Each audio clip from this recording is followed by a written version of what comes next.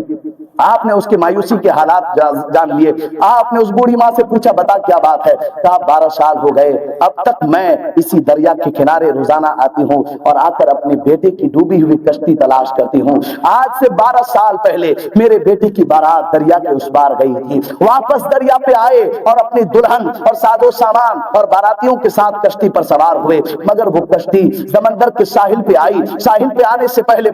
موجوں نے طوفانوں نے اس دریا میں سمندر میں اس دریا میں اس کشتی کو ڈبو دیا. میرا بیٹا میری بہو اور سارے ساز و سامان اور باراتی ڈوب گئے. 12 سال ہو گئے, اکلوتا بیٹا تھا, آج تک اس بیٹے کو تلاش کر رہی ہوں. شیخ عبد القادر جیلانی نے ان کے حالات جاننے کے بعد دعا کے لیے دست دراز کیے, ہاتھ اٹھائے, مولا یہ بوڑھی ماں ہے جس کی تکلیف کا کوئی حد اور انتہا نہیں ہے, جس کی مشکلوں کی سیما نہیں ہے, آج تک 12 برس سے اپنے بیٹے کی ڈوبی کشتی کو تلاش کر رہی ہے. مولا اس کے بیٹے کی ڈوبی کشتی کو واپس کر دے. اگرچہ واقعات کمزور ہے مگر احتیاطی الفاظ کے ساتھ ضرور بیان کروں گا. سرکار غوث پاک نے کہا مولا اس بوڑھی ماں کی بیٹے کی کشتی کو واپس کر دے. غوث پاک نے دعا کے لیے ہاتھ اٹھائے, ابھی ہاتھ نیچے آئے نہ تھے, کیا دیکھتے ہیں سمندروں میں لہریں آئی, موجوں نے طوفان برپا کیا, سمندر میں ایک لرزہ برندام ہوا, پانی آسمان پانی ایک دوسرے میں ٹکرانے لگے, لہریں ٹکرانے لگی اور ایک کشتی نمودار ہوئی, وہ ساحل پہ آ کے جا لگی. بوڑھی ماں نے دیکھا میرا بیٹا ہے جو دولہا بنا ہوا ہے, بہو ہے جو دلہن بنی ہے, سارے باراتی ہیں, ساز و سامان کے ساتھ ہے. بوڑھی ماں کے دل پہ کیا گزرا ہوگا جب 12 سال کی کشتی ڈوبی ہوئی کشتی کو غوث پاک نے واپس لوٹایا ہوگا. حضرات محترم, ان کی ہوتی ہے باتیں خدا کی ہوتی ہے, ہاتھ ان کا ہوتا ہے, کام خدا کا ہوتا ہے, پاؤں ولی کا ہوتا ہے, چلنا خدا کا ہوتا ہے, نگاہیں ان کی ہوتی ہے, دیکھنا خدا کا ہوتا ہے. ان کی زبان خدا کی زبان تھی. گویا عبد القادر جیلانی رضی اللہ تعالیٰ نے 12 سال کی ڈوبی کشتی کو جب نکالا ہوگا, ماں نے کیا سوچا ہوگا, ماں پہ کیا گزرا ہوگا. عزیزان ملت اسلامیہ,